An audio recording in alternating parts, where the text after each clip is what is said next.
EVM स्टेशनला उतरल्यावरच आम्ही आमची स्कूटर बुक केली आहे इकडे आणि साधारण ते 450 ते 500 रुपये दिवसाचं भाडं असतं स्कूटरचं आणि पेट्रोल आपलं भरायचं असतं. आता आम्ही इथून एक अरंबोल बीच म्हणून आहे त्या ठिकाणी जाणार आहे. तिकडची लोकल लोक त्याला हर्मल बीच देखील म्हणतात. तर साधारण 25 ते 30 किलोमीटर आहे हे अरंबोल बीच आणि जवळजवळ तासभर आम्हाला लागणार आहे इकडे. तर बघा बाईक आम्ही स्कूटर चालवताना आम्हाला इथे स्कूटर चालवायला तुम्हाला फार मजा येईल कारण की रस्ते रिकामी असतात. हे मुंबईसारखी गर्दी नाही आहे इकडे. फक्त एक आहे की तुम्हाला हेल्मेट एक घालायचंच आहे, नाहीतर 1000 रुपये फाईन आहे इकडे. आणि थोडं चालवताना काळजी करायची आहे कारण की सिंगल रोड आहे. समोर मध्ये म्हणजे डिवायडर नाही आहे इकडे आणि समोरून देखील गाड्या येतात. तर ओव्हरटेक करताना वगैरे थोडी काळजी घ्यायची आहे. तर बघा तुम्ही फार मजा येईल बाईक चालवताना बघायला देखील तुम्हाला. रस्ते फारच मोकळे आहे.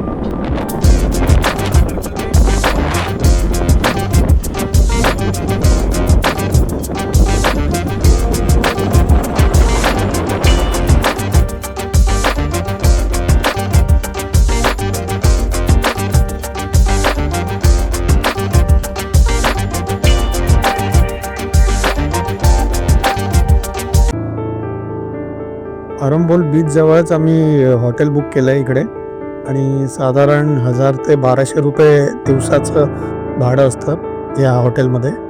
ते बेसिक हॉटेल आहे आणि बघू शकतात 2 जणांसाठी ठीक आहे. आणि ते समोरच बीच आहे, म्हणजे जास्त लांब नाही आहे. बीचला जायला 5 मिनटं पण देखील लागत नाही इकडे समोर. आणि आता आम्ही बीचवर जातो आहे अरंबोल बीचला. सकाळचा वेळ आहे थोडा, तर बघूया सकाळच्या वेळेला बीच कसा दिसतो ते.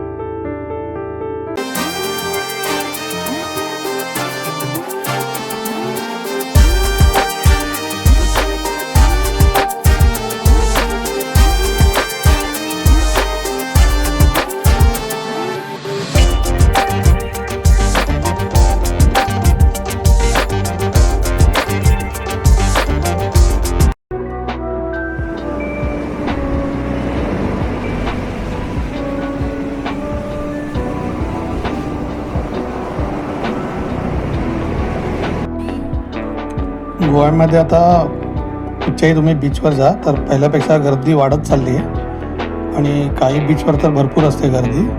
तर माझं सजेशन आहे की तुम्ही अगर गोव्याला जायचं असेल तर ऑड डेला जावा. हे विकेंड वगैरे पकडू नका किंवा सुट्टीचे दिवस असेल, मे महिना म्हणा किंवा अजून क्रिसमस या ज्या सुट्ट्या असतात त्या टायमाला गोव्यात यायचा टाळा, कारण की त्या टायमाला भरपूर गर्दी असते. आणि ऑड डेला याल तुम्ही, जसं की सोमवार ते गुरुवारच्या दरम्यान सुट्टी काढून याल तर फार चांगलं आहे. त्यातल्या त्यात गर्दी फार कमी असते आणि एन्जॉय कराल तुम्ही.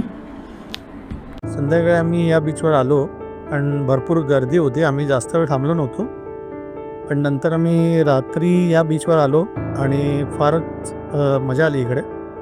जे आम्ही 10ला आलो जवळजवळ रात्री आणि बऱ्यापैकी स्ट्राईक चालू होते, म्युझिक देखील चालू होते. आम्ही बरंच उशीरभर होतो, 11 साडे11पर्यंत इकडे बीचवर होतो. बघा तुम्हाला देखील मजा येईल.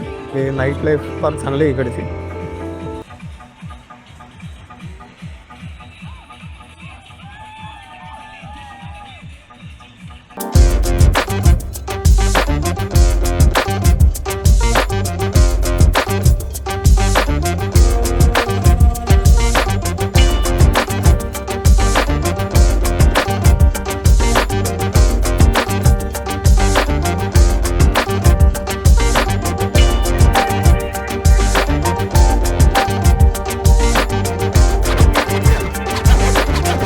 व्हिडिओ आवडला असेल तर लाईक, शेअर आणि सबस्क्राईब नक्की करा.